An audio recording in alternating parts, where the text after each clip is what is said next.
तो दोस्तों यहाँ पे एक क्वेश्चन दिया गया था हमें, जिसमें कि एक 3 मासेस का एक सिस्टम था जो कि पुली और स्ट्रिंग की मदद से कनेक्टेड थे।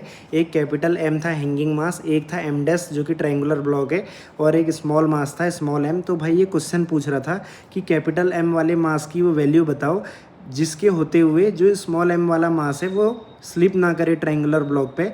तो मैंने माना कि जो कैपिटल एम वाला है वो ए नॉट एक्सीलरेशन से अगर नीचे जा रहा है तो इस एम डैश वाला राइट की ओर जाएगा ए नॉट एक्सीलरेशन से, और स्मॉल एम वाला स्लिप नहीं कर रहा है एम डैश के ऊपर। तो भाई फ्री बॉडी डायग्राम बनाया एम का, तो वहाँ से आ गया T is equal to M into G minus A not.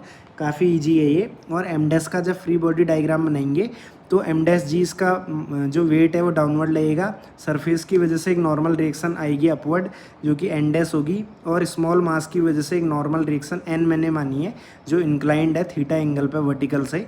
तो भाई यहाँ पे हमने न्यूटन का सेकेंड लॉ लगाया, ये ए नॉट एक्सीलरेशन से राइट की ओर जा रहा है एम डैश वाला मास, तो न्यूटन का सेकेंड लॉ लगा के एक इक्वेशन हमें मिली जिसे मैंने इक्वेशन 2 बोल दिया। इसके बाद एफ बना रहे हैं स्मॉल एम वाले मास की।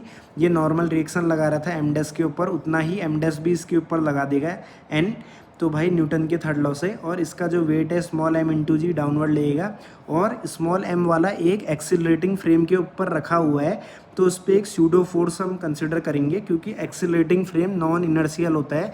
और मैंने आपको बताया था किसी भी बॉडी का अगर एक्सेलेरेशन निकालना है नॉन इनर्शियल फ्रेम के रिस्पेक्ट में तो वो होता है F minus M A not divided by mass of the body. तो भाई एम ए नॉट जो है स्यूडो फोर्स होता है, और स्यूडो फोर्स हमेशा जो नॉन इनर्शियल फ्रेम का एक्सीलरेशन ए नॉट राइट की ओर था, तो स्मॉल एम वाले मास पे हमने pseudo force M A not लिया उसके अपोजिट डायरेक्शन में लेफ्ट की ओर।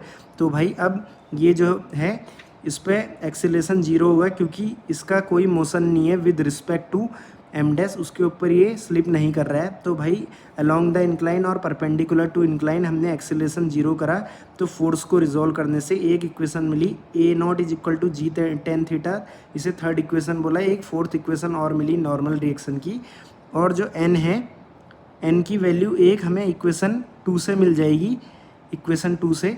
तो वहाँ पर से हमने दोनों को इक्वेट कर दिया और m की वैल्यू हमें मिल गई m dash plus m divide by cot theta minus 1। इसको सिंप्लीफाई करा है मैंने और दिखा